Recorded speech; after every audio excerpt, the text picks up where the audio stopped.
dia, boa tarde, boa noite para você que está mais uma vez aqui me dando o privilégio da sua companhia no nosso penúltimo episódio da primeira temporada do CristoCast. Quem diria, nós já estamos próximos de completar um ano de programa e é com essa energia, com essa alegria de servir ao Senhor que nós estamos aqui mais uma vez, trazendo mais um convidado muito especial que eu quero compartilhar com vocês a história dele, a experiência, a vida cristã. Mas primeiro eu vou pedir para que você já comece se inscrevendo aqui no canal, se você ainda não está inscrito. É muito importante para a gente que você se inscreva, dessa forma o nosso canal não só cresce, mas ele é recomendado para mais pessoas e assim a palavra de Deus é levada para mais pessoas distantes também. Também já aproveita, já curte, que eu tenho certeza que você vai adorar essa conversa de hoje.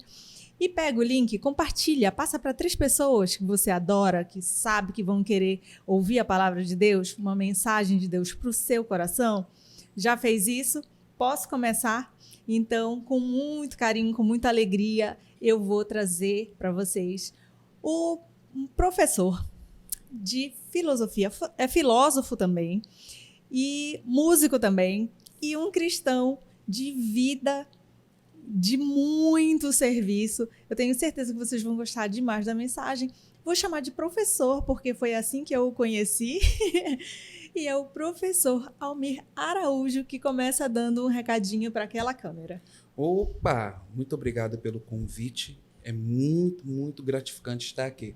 E falo para cada um de vocês, pessoal, vamos levar em nossos corações esse momento que é muito especial. É uma corrente. E a gente estando aqui hoje, eu estou muito feliz de estar nesse penúltimo programa.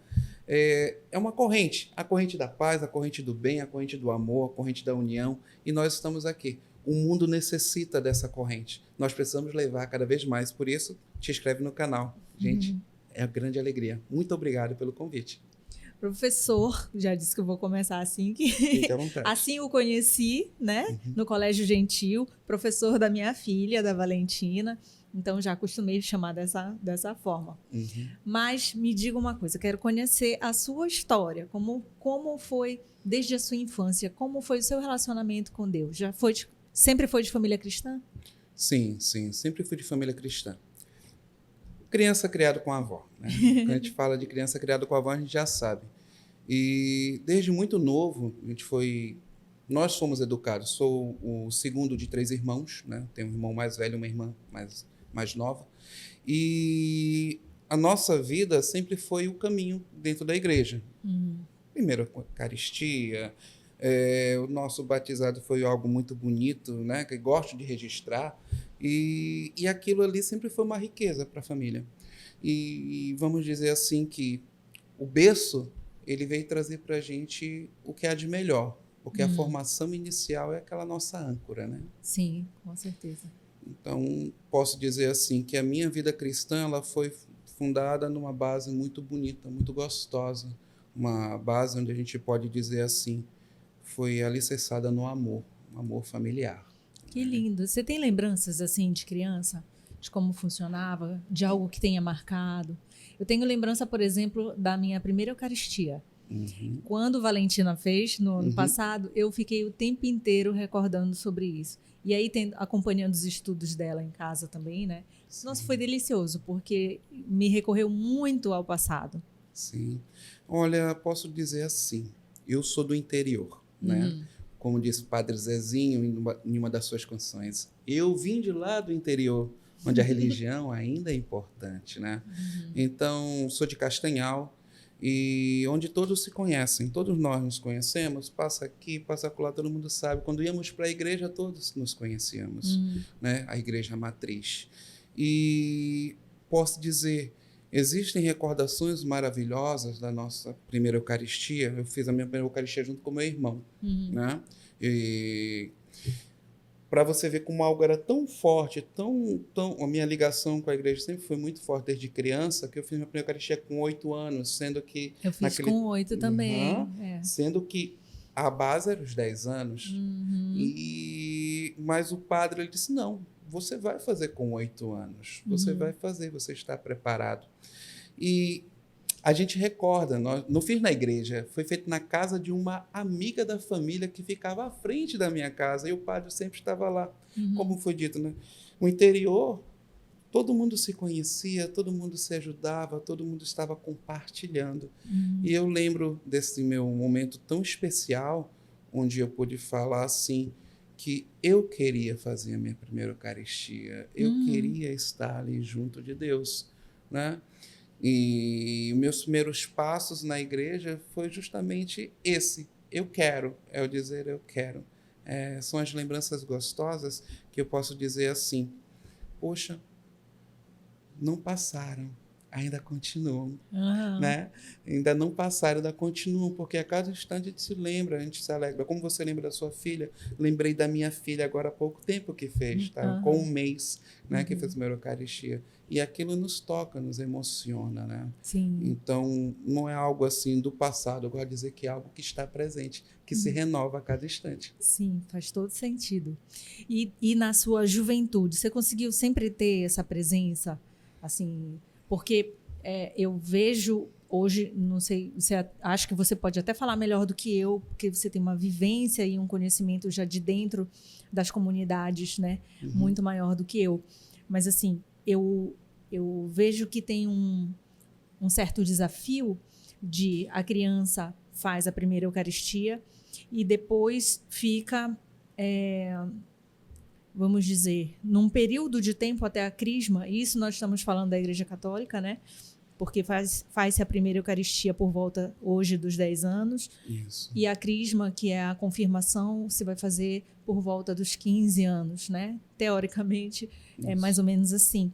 E nesse tempo, o jovem às vezes fica um pouco solto, né? O adolescente fica um pouco solto. Que eu já conversei com alguns irmãos que são protestantes e já é um pouquinho diferente lá também, né? Que aí tem alguns grupos, um certo acompanhamento nesse período.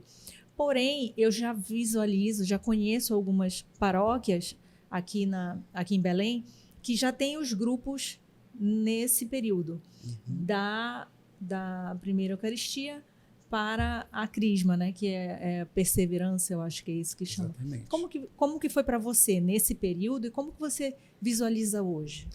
A minha primeira Eucaristia, como eu fiz muito novo, né?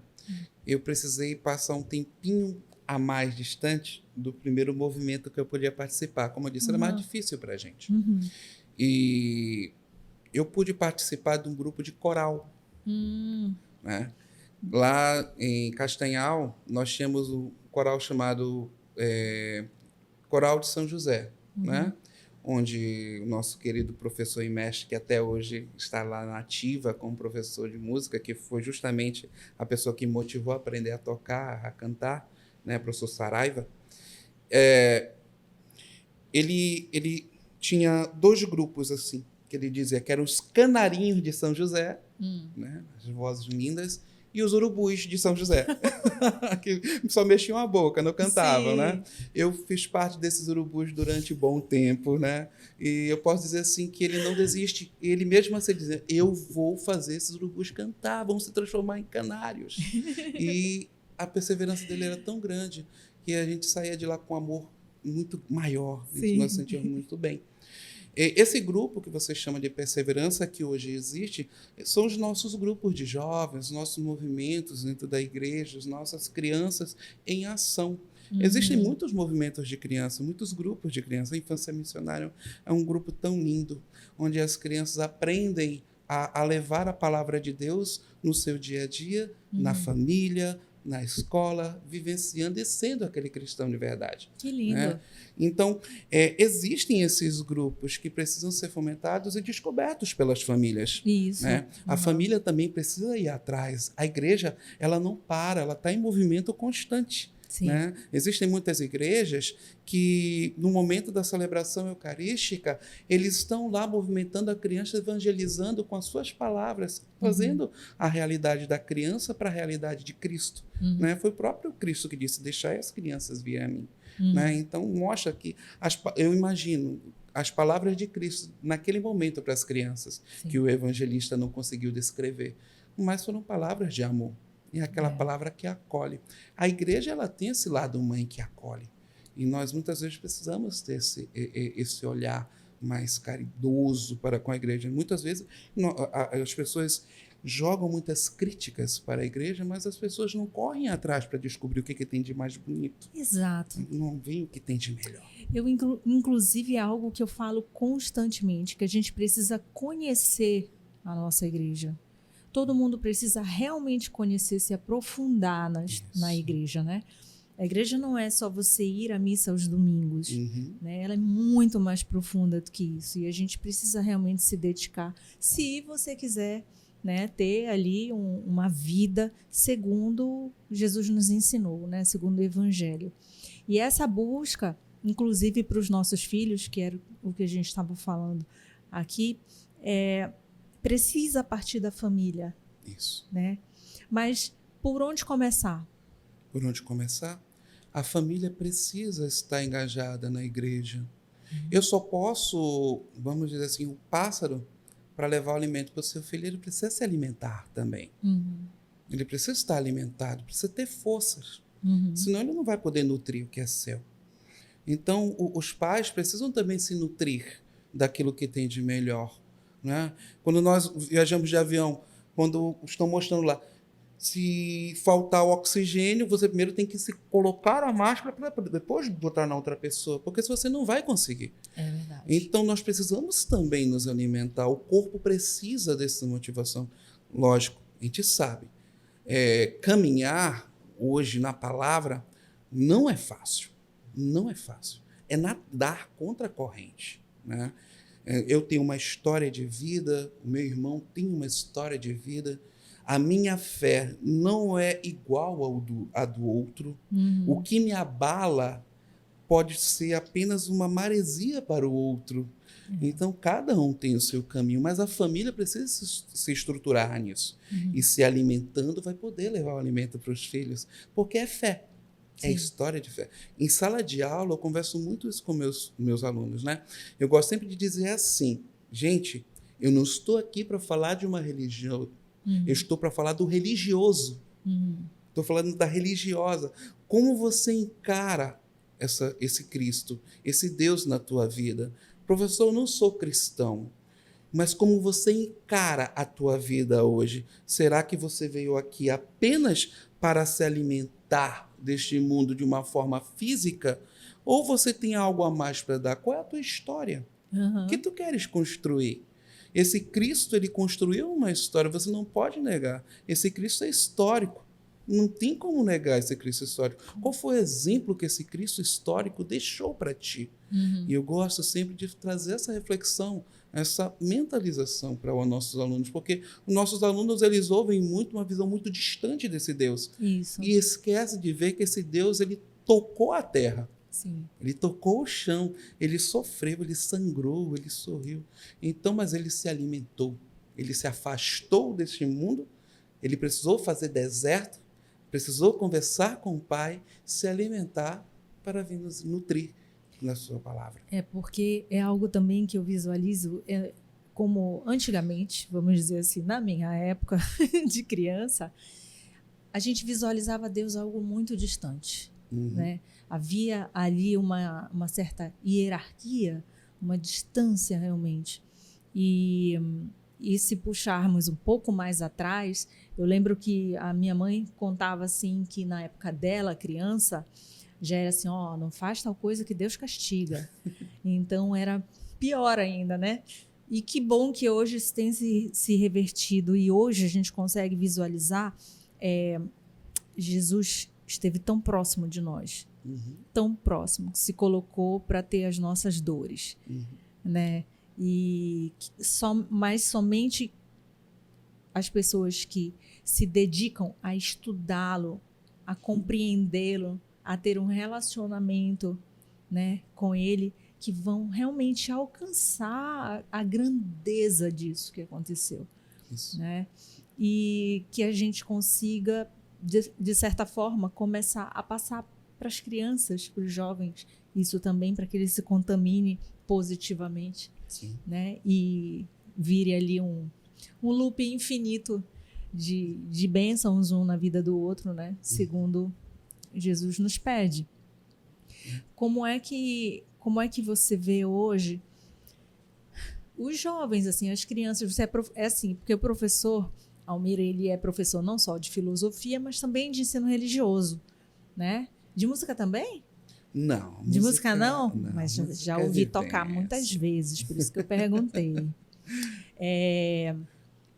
Mas então, como professor, você acaba convivendo, né, com muitos jovens, com muitas crianças.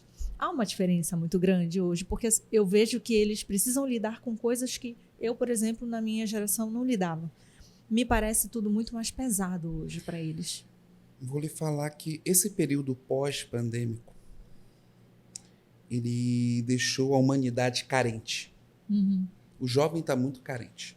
O jovem está muito carente, é bombardeado todos os dias. O que nós passamos na nossa juventude é fichinha perto do que eles estão passando agora. Uhum. Eles são bombardeados todos os dias por tecnologia. São muitas informações. Então, o nosso jovem hoje, ele passa por situações em que ele precisa se ocupar, mas ele não sabe em quê. Uhum. E quando a gente fala sobre Deus, para ele é algo muito superficial. Uhum. Parece até que é engraçado. É algo assim que eu vou fazer uma comparação que estávamos conversando entre colegas de profissão, né? Falando com algumas colegas de sala de aula. Que hoje o aluno está tão acostumado a isso que quando ele passa para escrever, a caligrafia dele está horrível. É verdade. Ele não sabe mais escrever. A caligrafia a gente não consegue ler. Minha filha, pelo amor de Deus, vamos dar uma revisada nessa sua caligrafia, né? É porque nós entramos no mundo digital, na era digital, e que esse mais simples deixou de ser visto como mais importante, né? Então, a nossa juventude deixou de ver a simplicidade como mais importante. E essa simplicidade está fazendo falta hoje. A nossa base, qual é a tua base? Qual foi a tua formação inicial? Quem te ensinou a andar? Onde foi que você escutou? Você falou sobre Deus castiga. Eu fui frade, eu fui filho de Santana, né? Congregação Irmã das Filhas de Santana, né? Ainda vamos chegar nessa parte do testemunho. E no campo missionário, certa vez eu encontrei uma criança lá no Rio Grande do Norte, estava relampejando, e a criança fazia pose e eu ficava olhando. Pum! Aí a criança fazia outra pose com a mão na cintura e eu... O que foi? Aí eu perguntei para o pai, que é isso? Ah, ela está fazendo pose porque Nosso Senhor está fazendo fotografias dela. Ou seja, é uma forma que ele apresentou Deus para a criança. Tirando aquela questão do papai castigo, do céu, sim. castiga. Então, aquele amor... Olha lá a criança fazendo pose para que Deus pudesse fazer as fotos dela. É uma visão diferente de Deus. E ela sorria, e ela mostrava. Ou seja, Deus estava olhando naquele momento, né? Então, existem várias formas de ver Deus. Sim. Hoje, o nosso jovem está carente. Ele necessita de Deus. E muitas vezes ele não sabe o que é isso. Há pouco tempo, eu estava passando prova em sala de aula. Um aluno me entregou a prova e disse, obrigado, meu filho, vá com Deus. Vários começaram a rir. Eu disse, mas o que foi? Não, porque ele é ateu. Você não vai sozinho, não. Mesmo que você não queira, ele vai contigo. Ele vai contigo. Né? Então, nós precisamos ter, vamos dizer assim, essa teimosia. Já que eles não querem, mas nós precisamos ser teimosos. Eles precisam entender. Ontem tinha uma aluna que chegou comigo e disse, tio, eu passei um final de semana maravilhoso. Eu disse, o que foi, minha filha? Eu fui para o retiro. E no momento da adoração, eu chorei. Eu chorei. Aí eu disse, foi, minha filha, foi. Eu disse, que coisa boa, vamos alimentar mais isso. O nosso jovem, ele não tem essa experiência, ele tem medo, mas nós não insistimos. Isso. Falta insistência. Não é obrigar, é insistir. Vai, você vai gostar, você vai amar. E muitas vezes não insistir só para que ele vá, irmos juntos, né? Exatamente. Porque não adianta a gente querer que a criança ou que o jovem tenha esse relacionamento com Deus se a gente não mostra como que é, se a gente não vai junto, né? Eu lembro que na época da pandemia tinha uma novela que estava passando, né? Novela bíblica que eu estava assistindo, era na Record. E nessa época eu tinha comprado essa Bíblia que nos acompanha aqui no CristoCast desde o início, que eu estudava através dessa Bíblia, e tinha comprado uma Bíblia de criança para Valentina, para minha filha. E aí tinha os episódios que ela assistia comigo da novela, mas tinha uns que eu não deixava ela ver, porque achava, né, que era um pouquinho mais pesado. E eu dizia, filha, hoje acho que não é bom você ver. Ela ia na Bíblia dela ver o que tinha acontecido. Mas eu já sei o que vai acontecer, mas eu não vou dar spoiler. Então tá bom. E até hoje a gente tem o hábito de rezar juntas antes de dormir. Agora ela já começou a fazer mais sozinha. Mas esse acompanhamento, às vezes eu leio com ela a Bíblia. Então, assim, é algo que a gente precisa fazer junto, muitas vezes, né? E criança também, assim, tem dia que não quer ir para a missa, mas aí vai você, pai, e fala, não, nós vamos sim, né? E começar, porque educar é isso também, né? Educar é você mostrar, não é só você dizer. Isso. Então, nós vamos, sim, não é você vai, nós vamos. É o nosso dia de estar na presença do Senhor e nós vamos, né? O fato é que educar não é fácil, e educar com os valores, os princípios cristãos que nós acreditamos tem sido um desafio maior ainda. Isso. É algo assim que a gente pode dizer que a educação, ela parte e nos dá lição, né? Nós precisamos dessa lição, essa observância nos faz ter lições para o nosso dia a dia para cumprirmos. A minha mãe, né, ela partiu muito cedo, aos 51 anos, mas ela sempre foi muito forte para a gente. Ela teve apenas até a 4ª série do ensino fundamental, né? Mas minha mãe escrevia muito bem, lia muito bem. Ela não deixou com aquela falta pudesse prendê-la. Ela sempre foi um exemplo. A caligrafia dela era belíssima. Até hoje nós vemos cartas. Minha irmã disse, olha, eu tenho aqui a assinatura da mamãe, né? Até hoje a gente tem. E aquilo ali sempre foi motivação para a gente. Mesmo ela não tendo a possibilidade de ter feito aquilo, né? Ter estudado mais, porque a condição não dava, eles não tinham condições financeiras para poder bancar o estudo, mesmo que não fosse em colégio privado, mas ela tinha que trabalhar ainda muito criança para poder ajudar a família, mas ela fez daquela dificuldade motivação para mostrar para a gente onde nós poderíamos chegar. Que lindo. Né? Então, a gente conseguiu ver isso, nós conseguimos. Né? Mesmo sendo aquela família daquele bairro, onde as crianças eram mais soltas, brincavam mais, nossos pais sempre nos rodeavam, né? Era aquele medo, e a gente sempre estava em casa, sempre era o exemplo. Né? Ela sempre dizia, a gente dizia, poxa, a gente não pode nada, nós temos os piores pais do mundo, mas eu posso dizer que os nossos piores pais do mundo não deixaram os filhos serem drogados, não deixaram os filhos serem pessoas que foram presas, não deixaram os filhos serem pessoas injustas, desonestas.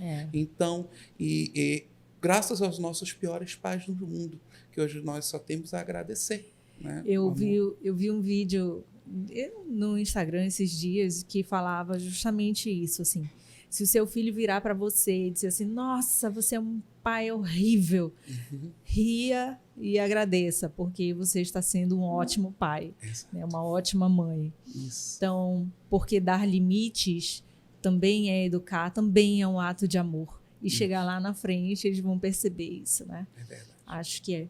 Mas então, como é que foi a partir desse momento da sua adolescência, já iniciando para a vida adulta, como foi que você falou que foi freio? Me conta essa história.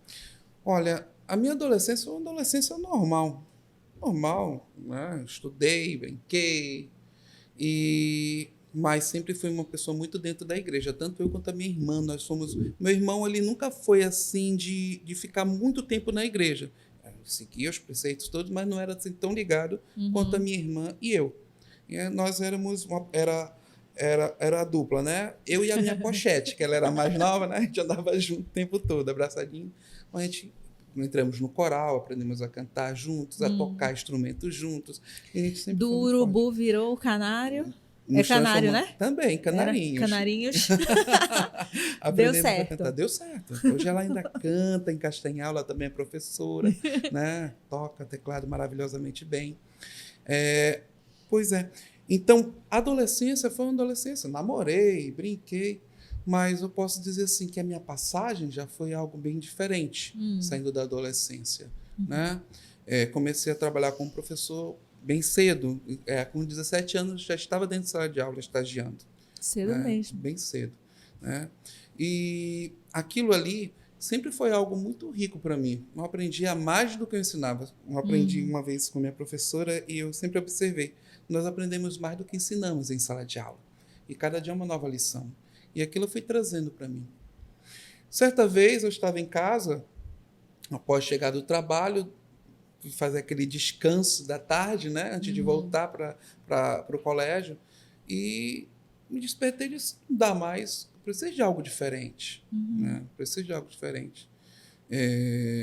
Quando a minha avó veio a falecer, eu tenho uma tia, que Deus a tenha, né, que ela era irmã, filha de Santana. E ela entrou em contato comigo, meu filho, você quer conhecer a família religiosa? Eu disse, não, tia, estou namorando, já tenho uma vida, estou trabalhando, eu não me vejo como padre. Eu disse, meu filho, é só para conhecer. Eu disse, tá, qualquer coisa eu ligo para a senhora. Tá. Um ano depois, eu em casa, bateu aquele negócio, cheguei, mãe, eu quero mudar. Ela olhou, que isso, não está doido? Mudar de casa? Eu disse, não, mãe, eu quero mudar de vida. Eu vou ser padre. Ela, é doido, isso não é assim, não. Não é assim. Eu disse, não sei, mãe. Está aqui, eu estou sentindo isso. Veio agora. Mas me deixa de doidice. Eu disse, não sei. Aí fui, peguei o telefone, liguei para minha tia que estava em Fortaleza, lembrei onde estava o número dela, liguei. Ela, meu filho, espera rapidinho, daqui a 10 minutinhos estou retornando a ligação. Eu disse, tá. Fui me arrumar para o trabalho e eu recebi uma ligação, né? Justamente da irmã que hoje está no Colégio Gentil, né? A irmã Mona Lisa, que ela foi minha orientadora vocacional. Perguntando sobre mim, onde era, fez todo um apanhado vocacional. Né? Você já fez acompanhamento vocacional? Eu disse, não. Pois nós vamos ter um encontro vocacional nesse final de semana aqui em Belém. Eu digo, Belém? Belém. Mas eu nunca saí de Castanhal. 23 anos, nunca tinha saído de Castanhal. Eu já tinha vindo de Castanhal rápido para pegar uma coisa com meu pai, depois voltava, né? O pai trabalhava como caminhoneiro, né? Trabalhava como vendedor de caminhão, em caminhão, perdão, não é de caminhão, em caminhão, trabalhava numa empresa de produtos alimentícios. E aquilo ali foi um desafio. Vim para Belém ver uma nova realidade. E conheci, me apaixonei, né? Porque eu vi que não era apenas o ser padre, mas eu conheci uma família. Porque a família religiosa é bem diferente. Ser religioso é diferente do padre diocesano. Não estou dizendo que é melhor, não. Mas é aquele aprender em família, em comunidade. E aquilo ali é muito rico. É uma riqueza maravilhosa.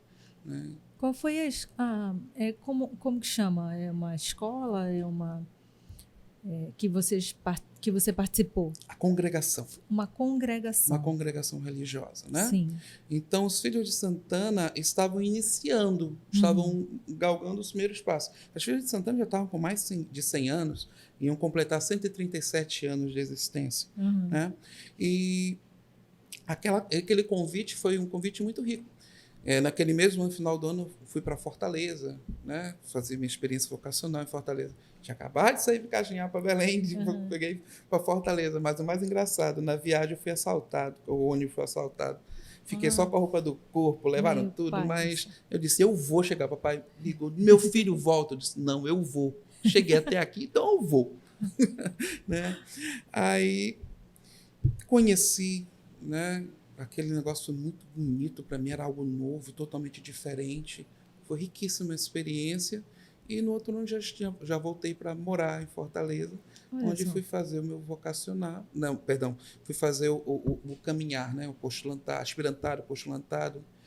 E ao todo foram 5 anos fora, né? 5 anos, né? Até que certo dia, né, depois de ter professado os meus votos, né, já estava próximo a professar os meus perpétuos, voltei para passar as férias em casa. Né? Voltei para passar as férias em casa, passei aproximadamente 20 dias. E minha mãe me levou para o aeroporto, de volta, né? Era de madrugada.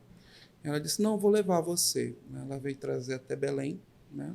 Minha mãe também não era de sair da cidade. Ela veio me levar. E quando eu cheguei em Natal, né? Meu voo chegou em Natal, eu liguei para ela. Demorei mais ou menos 1 hora depois, liguei. E ela, amor, meu filho, eu estava preocupada. Mãe, calma, eu estou aqui, tá tudo bem. Mas meu filho, eu estava preocupado. Mãe, tá tudo bem. Essas foram as minhas últimas palavras para minha mãe. Nossa. Né? Que quando foi na mesma tarde, minha mãe teve morte súbita. E eu precisei retornar para Castanhal à noite.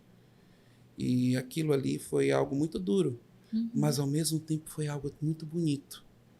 Porque eu não sabia da notícia, eu fui saber só à noite, por volta de umas 7h30, 8 horas da noite. Mas os irmãos de comunidade já estavam sabendo. Né? E estavam aguardando o padre superior chegar para poder me passar a informação. Uhum. E quando o padre me passou a informação, foi algo muito duro, né? Me deram um calmante, dormi. Foi cuidado, né? Foi cuidado. E o mais bonito, o efeito do remédio me fez dormir. Eu dormi num quarto de hóspedes da comunidade religiosa. E me acordei com os 14 irmãos deitados ao meu lado. Né? Deitado na cama, no chão, todos junto comigo. Aquilo para mim foi algo muito reconfortador. Foi lindo. Eu pude dizer, isso é viver em comunidade. Né? Mas como é tão lindo, por que tu sais? Né? Eu posso dizer assim, que, como eu falei no início, cada um sabe as dores, cada um sabe os turbilhões que passam. Enquanto eu estava seguindo minha formação, meu pai estava sofrendo. Né? Chegou o momento do meu pai dar uma arma que ele carregava, que ele tinha há muito tempo, para minha irmã, porque ele estava pensando em tirar a própria vida. E eu disse, não, eu preciso sair. E aquilo ali me fez voltar para mais próximo a ele, né? Hoje meu pai está ótimo, está lindo, 70 anos, 70 anos, está com uma pessoa maravilhosa que hoje os dois se amam, cuida dele como se tivesse há muito mais tempo juntos. Então, é algo assim que a gente diz, Deus não nos abandona, jamais. Deus não nos larga. E me presenteou com uma bela filha, uma linda filha, que é o meu presente mais lindo deste mundo. Então, posso dizer assim, Deus está continuando escrevendo nas minhas linhas, né? Com certeza. Às vezes a gente não sabe, né? Aliás, às vezes não, nós nunca sabemos os planos que Deus tem para a nossa vida, assim. E às vezes é muito difícil da gente simplesmente confiar. Sim. Né? A difícil tarefa de confiar. Porque o tempo inteiro a gente se questiona e também questiona, puxa, ainda que você tenha fé, eu acho que o mais natural do ser humano é você dizer, poxa, pai, por quê, né? Por quê? E não o para quê, né? Isso. Não para quê. Precisamos ter esse cuidado, né? O nosso dilema é sempre querer saber o porquê, e o porquê é tão vago. É muito vago. O para quê nos enriquece tanto. Hoje mesmo eu falei para um aluno, professor, eu queria pedir um favor para o senhor. Eu digo, diga, minha filha, reze pela gente. Eu disse, já rezo todos os dias. Todos os dias. Não, é porque a prova está muito difícil. Na hora da prova eu tenho medo. Eu disse, pensa comigo. Se você não tiver o material de construção, você não consegue criar uma escada. Sim. Pensa nessas pedras que estão na tua frente como se fosse algo para te crescer. É a escadinha para o teu crescimento. Vamos crescer. Vamos voltar. É difícil? Bora, vamos nos empenhar. Aí outra disse, tem um chocolate. Pois é. Mas eu como chocolate todo o tempo. Eu disse, não. Você hoje não vai devorar o chocolate. Você vai botar na sua boca e vai deixar com que ele possa fazer sentido o porquê que você está se alimentando daquele chocolate. É Deus. A gente escuta todos os dias falar de Deus. Eu posso passar o dia todo lendo a Bíblia, mas se eu não dou a atenção necessária, o que ela está fazendo em mim, não vai resolver. Não vai resolver nada. Vai ser mais um livro, vai ser mais um talha-massa de papel que não faz sentido algum. Mas se eu tenho a palavra e eu sei o que ela significa, eu sei o que ela é para mim, eu vou... Gente, eu não sou uma pessoa, eu vou dizer assim, eu não sou perfeito, eu tenho minhas mazelas, eu tenho meus defeitos, e todos os dias eu preciso lidar com os meus defeitos. Mas se eu não tenho uma base para a minha vida, acabou a minha existência. A minha existência acabou. Não tem jeito. Acho que a grande descoberta da nossa vida é quando a gente consegue descobrir a famosa palavra, nosso propósito. Na verdade, o que é que cobre aqui dentro, né? Todo mundo, em algum momento, sente um vazio que nada cabe. Né? E só quando a gente descobre o que é, que esse vazio só quem cobre, ele é do tamanho exato para caber Deus na gente. Né? E a partir daí é que a gente vai descobrir o sentido da nossa vida, né? Que é servir não só a Deus, como ao próximo também, né? Como ao outro. Assim. Acho que é uma descoberta que é muito pessoal. Como a gente estava falando antes aqui, né, nos bastidores, a minha descoberta foi assim, é muito pessoal. E eu acredito, sim, que todo mundo precisa passar por ela, precisa buscar, né? E compreendendo que é a partir daí que você vai ganhar uma nova perspectiva da sua vida. Você pode ter tudo, você pode ter absolutamente tudo na sua vida. Mas se você não compreender isso, não fizer essa busca interior, em algum momento essa pedra vai cair muito forte na sua cabeça. Não é? E quanto antes a gente conseguir compreender isso, melhor. A vida ganha um novo colorido, vamos dizer assim, um novo sentido, né? Acho que foi Santo Agostinho que falava tarde te amei, ou foi São Tomás, não me lembro agora. Um deles que falava tarde te amei. Eu tomo muito isso para mim, porque, puxa vida, como eu queria ter descoberto mais cedo. Mais cedo, né? São João da Cruz, ele fala das noites escuras da alma. E nós necessitamos passar por esses momentos de dores, né? Que a gente só sabe o que é felicidade e só sabe a importância dela quando ela está ausente da gente. Ou nós só conseguimos sentir saudades daquilo que é bom. Né? Esse ano, fiz uma viagem com a minha família, nas férias. A minha filha olhou assim para mim e disse, pai, eu não quero ir embora. Eu disse, minha filha, estou muito feliz de saber disso, porque a viagem foi ótima. Porque se você chegasse para mim e dissesse, pai, eu quero ir embora, eu ia dizer, poxa, desculpa, não sabia que não ia ser agradável. Então, a gente fica feliz quando sabe que tem saudade. E a saudade deve trazer esse momento bom, gostoso, agradável. Como você falou, se for a gente for amultuar muitas coisas, vão ser entulhos.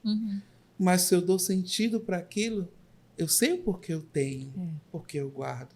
Eu dou motivo para aquilo.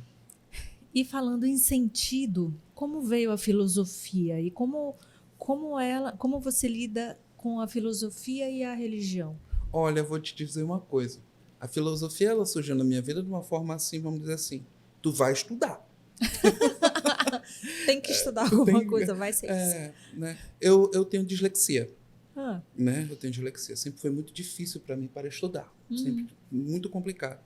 Eu estou aqui lendo e as coisas começam a passear, perder o sentido, né? Compreendo. Então, para mim sempre foi muito difícil. Então, eu precisei aprender a estudar. Precisei aprender. E eu aprendi na faculdade, que foi quando eu descobri que eu tinha dislexia. Já aprendi, já descobri, já adulto. Eu descobri não, fui diagnosticada TDAH já Pois 30 e poucos. Por exemplo, o psicólogo chegou comigo para falei pra conversar, fiquei triste, mas tudo bem. Eu falei, essa altura eu não quero não, pode ficar. Não quero mais. Foi a minha mesma resposta. Mas eu digo assim, e para aprender tudo isso, né? Mas a filosofia ela veio junto com os estudos dentro do convento, né? Para preparação para ser padre, né? Só que eu descobri dentro do convento que eu não queria ser padre. Deixa eu só tirar uma dúvida, aproveitar o momento.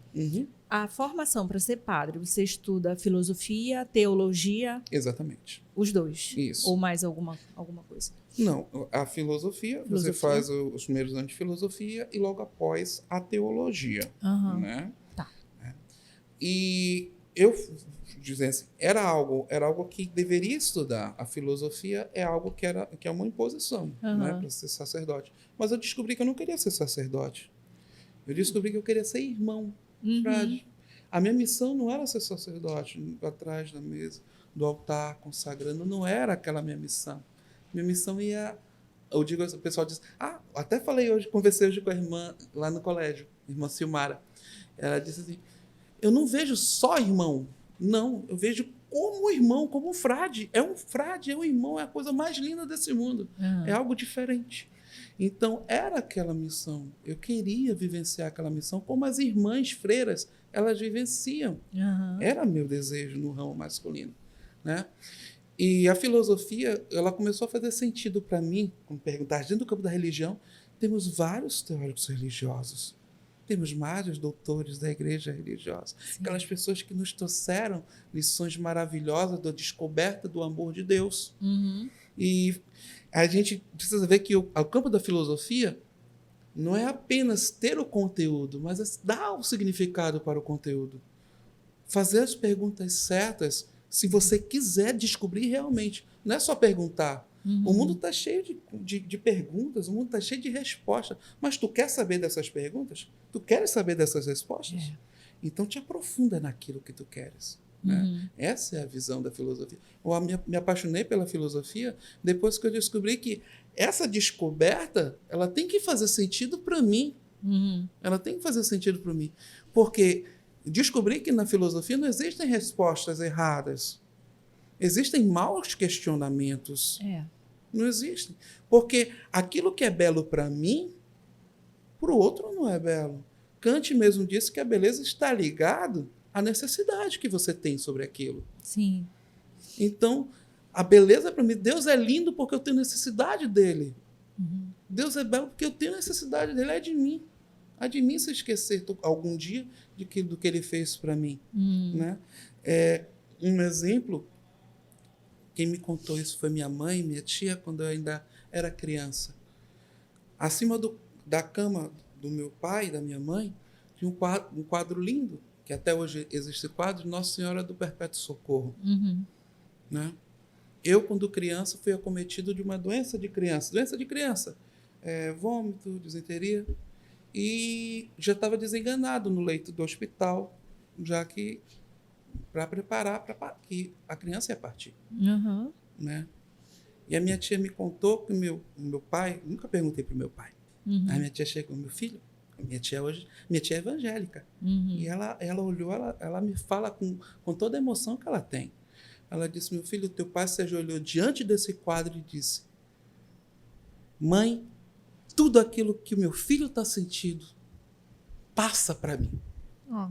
Que coisa linda. E o meu pai levantou tendo os mesmos sintomas que eu estava sentindo. Nossa. E eu comecei a me recuperar no hospital. É fé.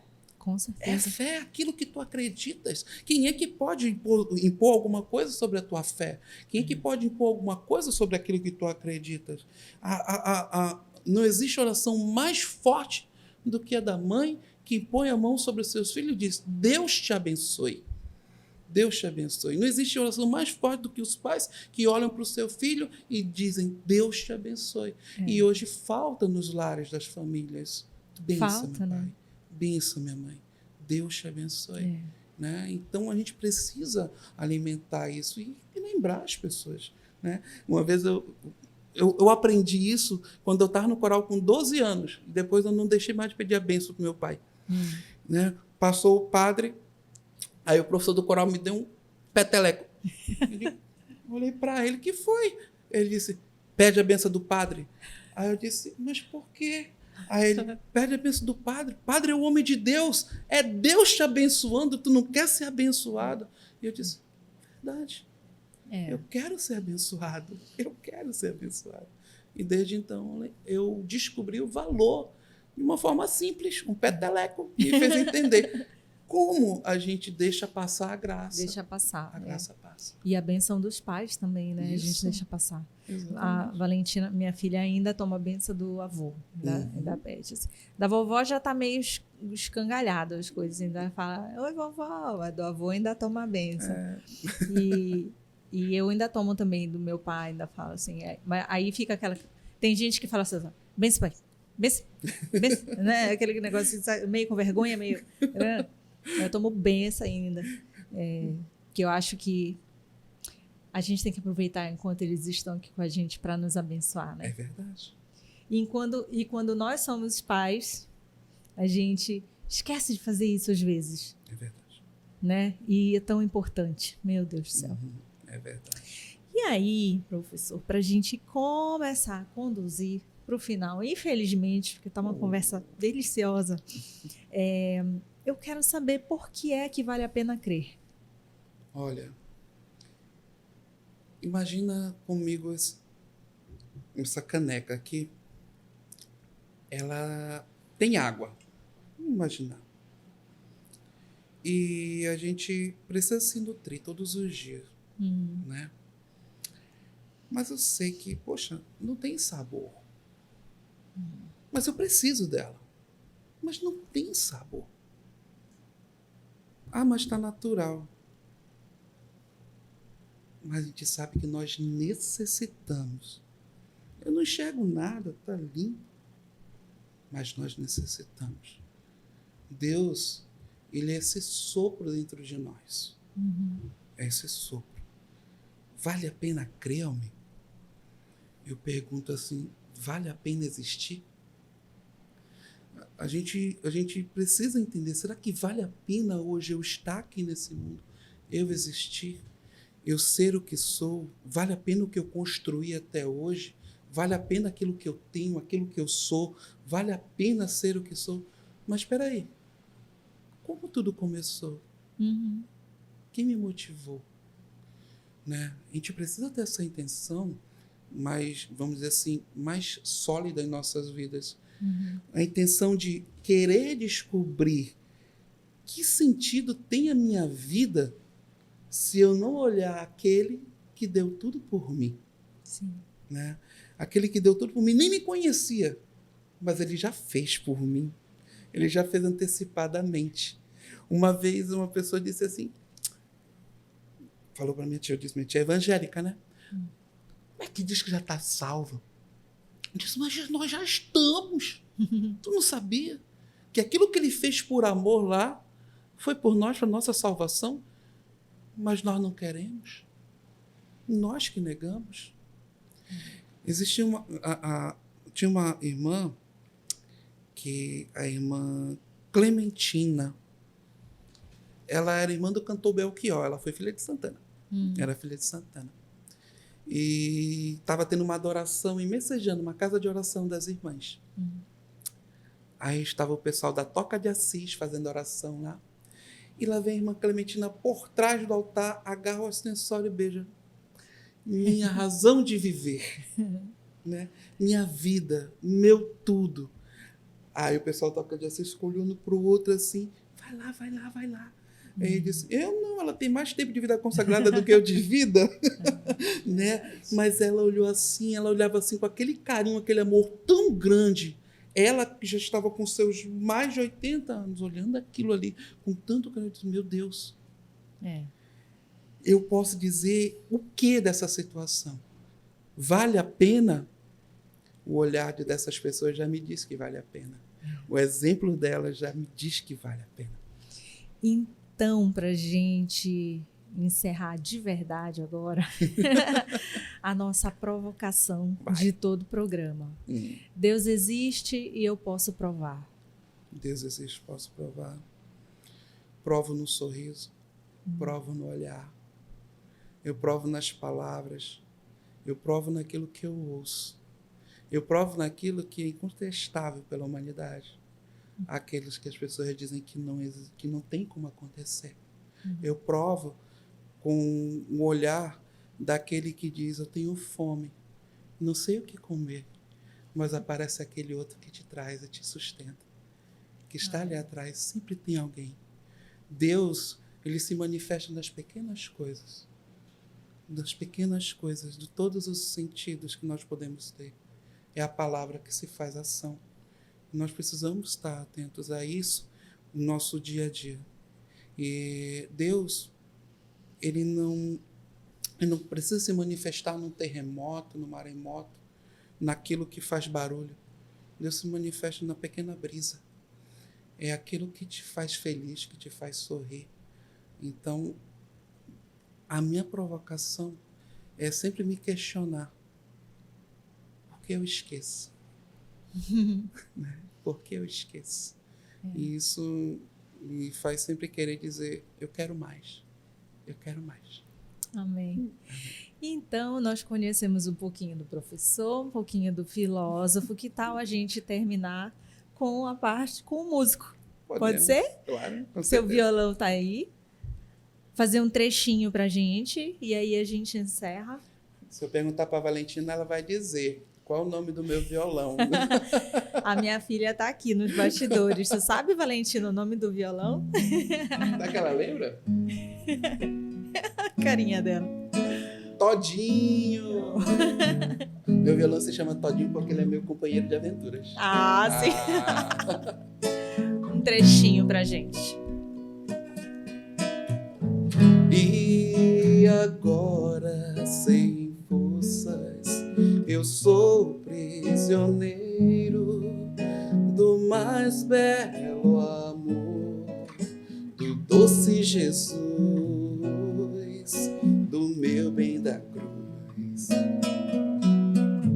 E agora, sem forças, eu sou prisioneiro do mais belo amor, do doce Jesus, do meu bem da cruz. Jesus. Lindo! Professor, me dê sua mão. Muito obrigada pela sua participação aqui no programa. Obrigada pela confiança, pelo seu tempo de vir dividir o seu testemunho aqui, falar daquele que move a sua vida. Todas as bênçãos de Deus lhe acompanhem. O Espírito Santo ilumine mais ainda seus dias. Amém. E que fique com a nossa gratidão aqui. Opa, tá? obrigado. Tem um recadinho final? Tenho sim. Pessoal, acreditem, tenham fé. E são pequenos gestos como esse que nós fizemos hoje que alimentam a humanidade. Te inscreve no canal, tá, gente? Inscreva-se no canal e passa essa correntinha aí. O WhatsApp tá por aí pra gente poder passar várias vezes. Não esquece, tá? Porque o mundo precisa demais. Amém. Obrigada, professor. Okay. E você ficou até agora assistindo com a gente essa conversa maravilhosa, esse testemunho maravilhoso, emocionante da ação de Deus no nosso dia. Você vê, a gente precisa só buscar.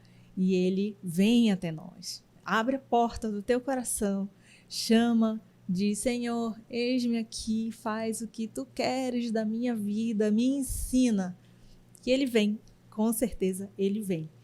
Com essa alegria, com essa emoção, com essa gratidão, eu encerro mais uma vez pedindo para você curtir, compartilhar, se inscreve no canal, é muito importante para a gente. E você sabe que, como sempre, eu e você nos vemos no próximo CristoCast.